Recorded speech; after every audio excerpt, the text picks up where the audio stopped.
Target approaching from the north. Sing, nis. Bukan lagi. Pasre. Basah. Sing, nis. Tolong bocok. Aduh astaga. Boom. Sing. Hello there. Skuknu. Raknu. Usna. Boom. Skidit. Boom.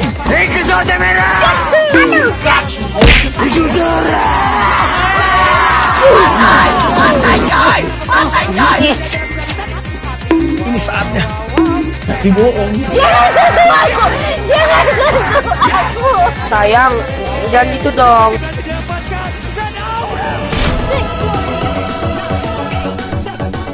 Yang mendukung Vicky Prasetyo. Mulai diberondong lagi. Mencetak KO Ya, malam dan hari kita ini. lihat. Sampai keluar ring, Aldi. Lari dari ring. 40. Yap. Dimana tadi mereka udah memiliki sebuah ritme yang begitu baik, namun untuk sekarang udah ada pertempuran yang kembali terpecah lagi. Altar langsung dikeluarkan, namun dibalaskan dengan satu reward berhasil di bagian belakang. Mace-nya mencoba untuk mengejar ke bagian depan. Skylar-nya masih berusaha untuk lari, dia masih punya absorb damage, namun pertempuran kembali pecah. Kayaknya masih bisa selamat, dan satu orang berhasil didapatkan dengan sangat cepat. Violence hanya bisa melihat dari kejauhan, dan R7 belum bisa menangkap siapa, tapi Max hilang sudah. Oji.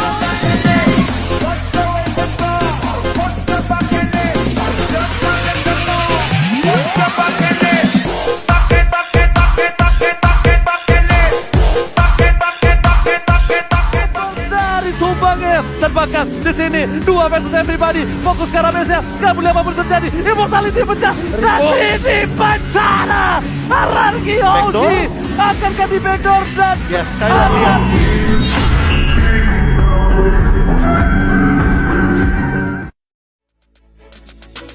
MPL Indonesia musim ke-9 telah memasuki minggu kedua. Semakin kompetitif, seluruh tim menampilkan performa terbaik mereka di musim ini. Banyak meta unik serta hasil tidak terduga hadir di minggu ini. Tim-tim yang biasa mengisi papan bawah tampil mengganas dengan kekuatan yang tak terduga. Lalu, seperti apa keseruan dari minggu kedua MPL Indonesia musim ke-9? Ini recapnya.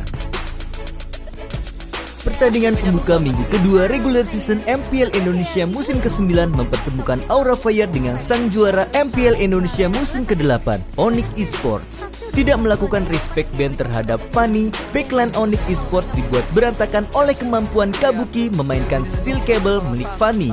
2 game menggunakan Fanny, Aura Fire membuat kejutan dengan mengalahkan sang Raja Langit dengan skor telak 2-0. cewek pun Arsila di depan bumi sana. Lihat Kabuki, 112 miliar. Run tertakluk, Kabuki bangun karena fansnya. Mengalami kekalahan di match sebelumnya, Alter Ego membawa Sally Boy dan Udil kembali untuk mengisi roster utama. Bersama dengan sang debutan Dev Coach, Rebellion Zion juga tampil menggunakan strategi baru dengan mengganti jungler mereka dari Fearless ke Jisa. Pergantian roster ini ternyata lebih berdampak positif pada kubu Rebellion Zion. Tampil percaya diri, Jisa menunjukkan kemampuan fasthandnya bermain Link dan Hayabusa yang membuat dirinya menjadi MVP. Perubahan ini membuat Rebellion Zion berhasil meraih poin penuh 2-0 atas Alter Ego. Tabrakan circling kill terkena.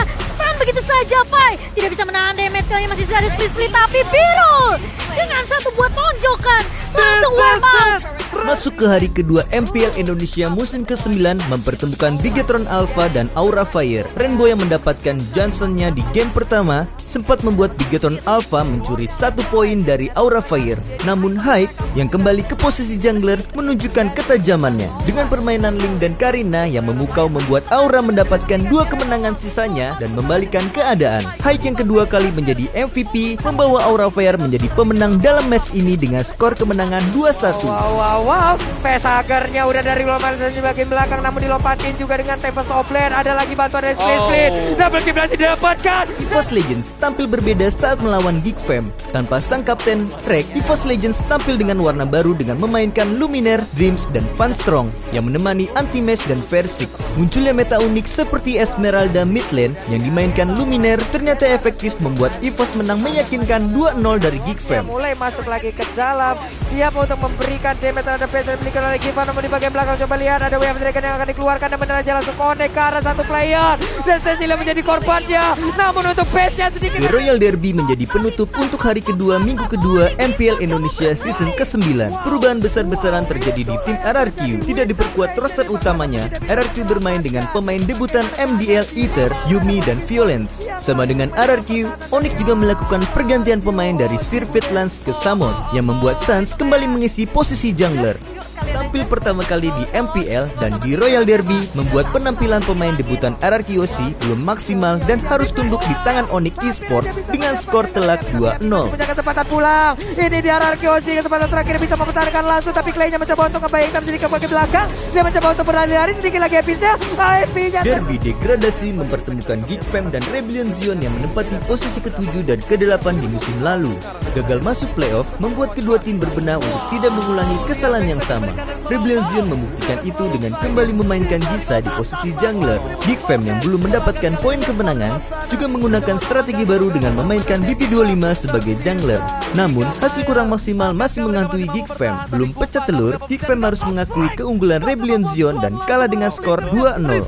Backdoor Israel. Val gak peduli apapun yang terjadi depan sana. Mine udah pada mulai masuk. Mereka harus respect terhadap damage dari seorang Shuan dan Kupa. Kali ini gak peduli apapun terjadi. Memperebutkan posisi pemuncak klasemen di minggu kedua, Bigetron Alpha dan RRQOC berjuang habis-habisan. RRQOC yang sebelumnya kalah kembali memainkan sang kapten R7 dan jungler andalan mereka Albert tampil menggila. Albert dengan Rogernya bermain sangat dominan, bahkan hampir mendapatkan maniak di game kedua. Chemistry dari RRQOC juga menjadi kekuatan tersendiri yang pada akhirnya membuat RRQOC menang 2-0 atas Bigetron Alpha. Ada Max di sana dan berhasil dihilangkan. Sedangkan di depan sana para pemain dari tim Bigetron Alpha, mereka kehilangan jungler, mereka kehilangan Rainbow. Ini bencana duel Dragon dan terhasil dihindari, tapi Pesturenya.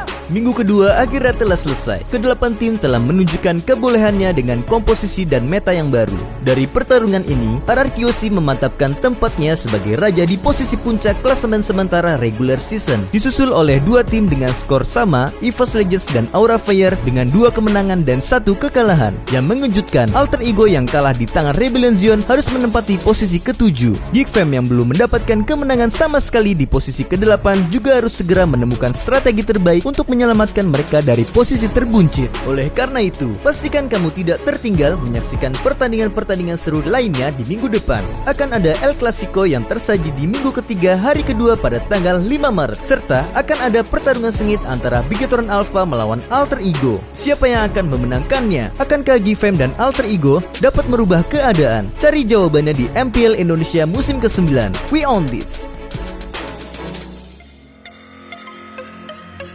Windstorm dikeluarkan, RRQOC bisa menghindarinya. Sementara Onyx Esports melihat Ibo yang terlalu sekarat, mereka memilih untuk mundur, mereposisi posisi mereka. Violence memakan damage sangat besar, maju ke area depan. Yami memilih untuk mundur dan ada dari belakang sana Onyx Esports mendapatkan dari Yami. Wah, di biru passion dia tadi hampir aja bisa membalaskan keadaan, namun untuk Onyx.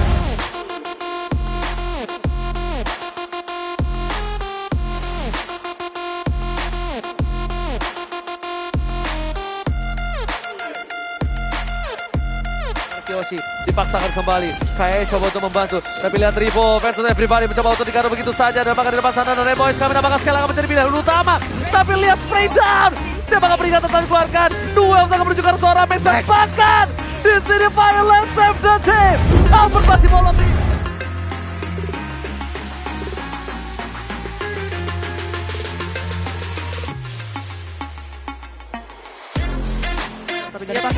Dia dipakai, masih ditahan begitu aja dan Fluffy. Nah loh, masih dijoget-jogetin aja loh Bude. Hey, super strong sebenarnya kayak kita lihat dari pergerakan Aura Fire masih berani maju ke area depan kami dalam bahaya membuka peperangan Sardes dia tidak terlihat, tapi jika kalau kepentingan dari kamu kita terlebih dahulu Rainbow datang terlalu terlambat dan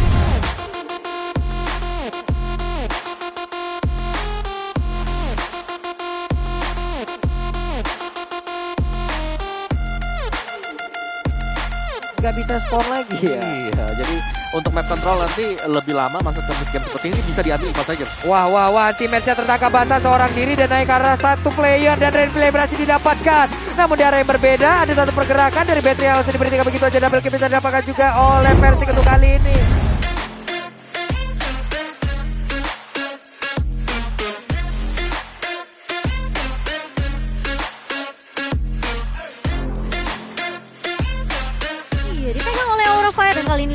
Godiva yang harusnya udah ketahuan juga positioningnya.